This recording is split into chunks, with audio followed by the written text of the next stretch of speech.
All right, guys, check out this raw video, no editing, straight into the PA. I took nothing but the ME-90 and a guitar cable. I even borrowed a guitar.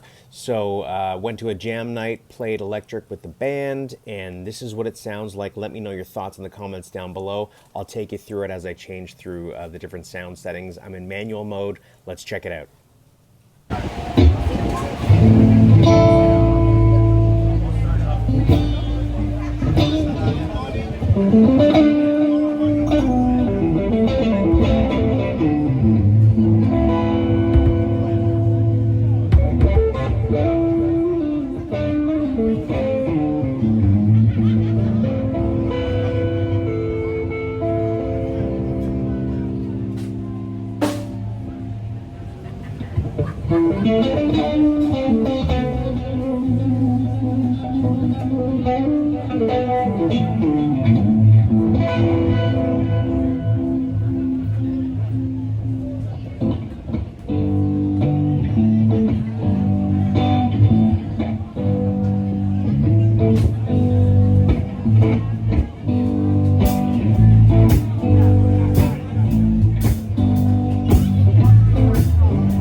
Hey everybody, what's up?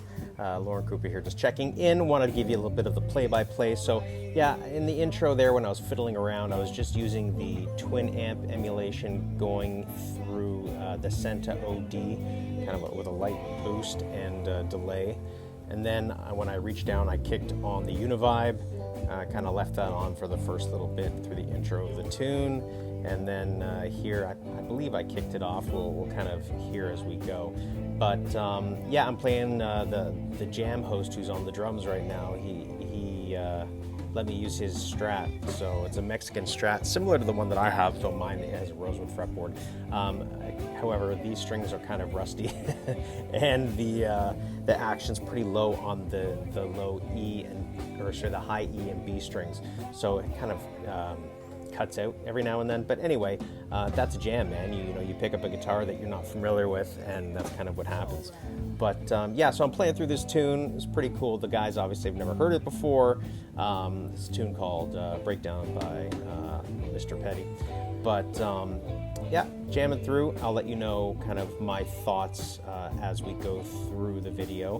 What do you guys think? Let me know in the comments down below so far as to the tone. Does it sound authentic, sort of coming through an amp? It was coming through the PA. Now, the issue with this jam in particular is that there's a keyboard player, a bass player, a drummer. The keys are mixed really high in the mix, so that takes up a lot of bandwidth of the sound and volume, and everyone's competing against that for the vocals and the guitar.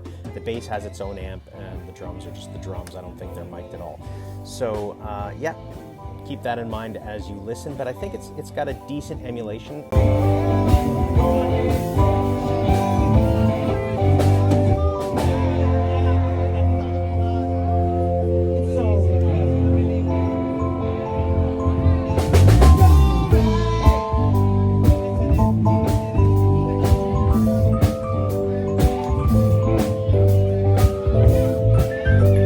There is the twin, I think, is my favorite amp so far in terms of a clean pedal platform. I haven't gone into the extra amps yet because I don't have the cable with me right now.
this part's kind of interesting. The bass player asks me if I know how to play Gravity. I'm like, yeah, I can figure it out. I mean, I've listened to it a lot. I love that tune, but I've never played it or sung it, so you'll hear that I kind of mess around with the lyrics and the actual notes. I've never taken the time to learn it. I guess I should, but it is a great tune, and we kind of, you know, find our way through it.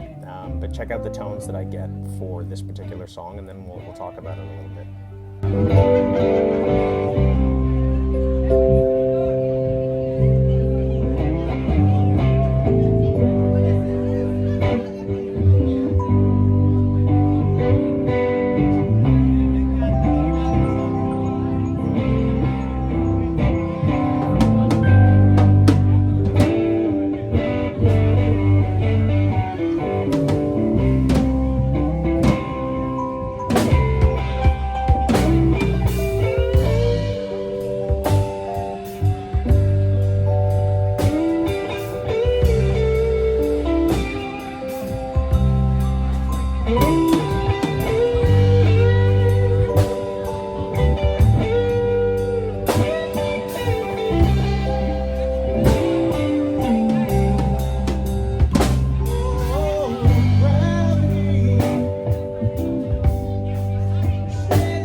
I find when I've seen them try to cover the song, they kind of screw up this part of it. They don't quite know the chord changes, and there was no difference here between the keyboard player, who I don't think knows the song at all, the bass player, who I think is a guitar player, who requested the song. I don't think he knew these changes either. But anyway, you'll see me turn and show them kind of what's going on, and that's kind of what happens at a jam, right? You got to be prepared that people don't know the tunes, and you gotta kind of lead through it. I also noticed that the tone I was getting through the song is a lot dirtier than I normally would like. But with the BOSS ME-90, I'm sure it has to do with where it was in the PA as well, with the PA levels, but I really had to fight for volume, and in order to do that and get the volume I needed out of the unit, it got a little bit dirty and a little bit dark sounding.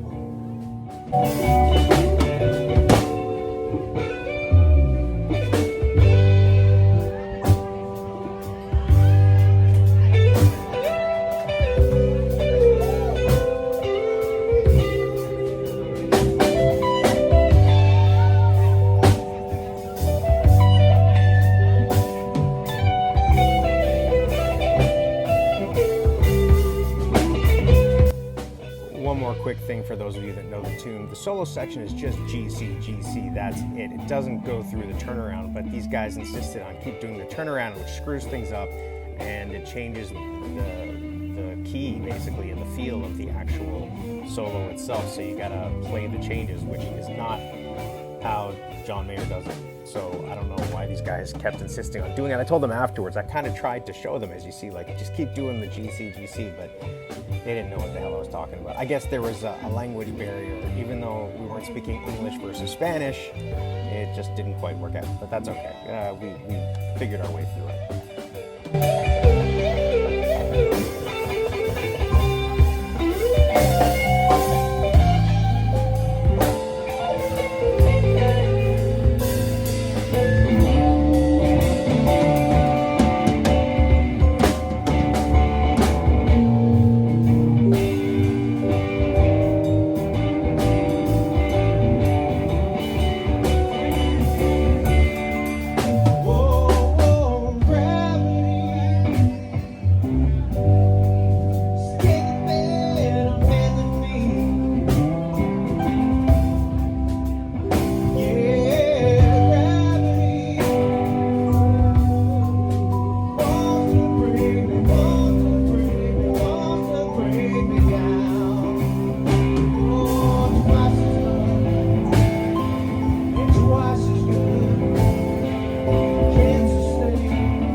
some of the things I noticed in terms of touch responsiveness and feel was that as I'm playing, oh, by the way, I didn't mention I have some hall reverb on as well. What I'm noticing is it doesn't have the sustain and bloom and air of a normal amp. Plus, the sound's coming out kind of on the side where the PA speakers are. It's not really coming behind you like an amp would, so it's pushing a little bit differently. It feels a little bit different. But yeah, the sustain is definitely something that I noticed. It's not the same sustain as like if I was playing through my Fender Tube Blues Deluxe or my Boogie 525 Express Plus tube combo. So that's the biggest difference I'm seeing so far. Like I said, I haven't dug into the other extra amps in the app because I can't update my ME-90 unit because I don't have the right cable with me. I'll get that in a couple weeks when I fly back for a visit and grab some stuff. But anyway, those are my thoughts right now. Got some pretty, from the audience perspective, I'd say it sounds fairly authentic. But from a guitarist perspective, there's something not quite there. Now later on, I play with another guitar player, and he's actually got a Pod Go on stage, and there's definitely a difference in sound quality there. I think there's a high definition in the Pod Go that I wasn't hearing through the BOSS ME-90. But let's keep listening and see what you guys think.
Again, where I come in and I stress to all you guys that are going out to jams or playing in bands, volume control is so important, and that keyboard is just blaring at full solo volume the whole time.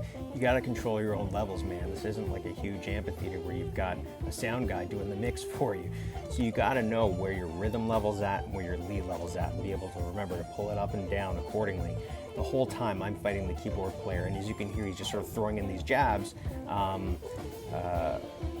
But when he starts soloing, it's the same volume. So it's like you got to be able to bring it down, and that goes for everybody in the band. You got to listen, you got to look up, not look down, and watch the visual cues of the person leading the song. Just my 2 cents. Anyway, like I said, it's a jam, and you don't take it too seriously. You just have a good time. It was just an opportunity for me to test out the ME-90, get to hear some of the sounds, get you guys to hear some of the sounds. What are your thoughts? I mean, I was basically keeping it pretty simple. You can see I labeled it kind of in and around from what I can remember what I was using. But yeah, there's a clarity that's missing right now. I'm going to try, I'll bring it again and try to see if I can put it higher in the mix in the PA so that I can bring down the gain on the unit itself, and maybe that'll help with the clarity issue. I don't know. We'll see.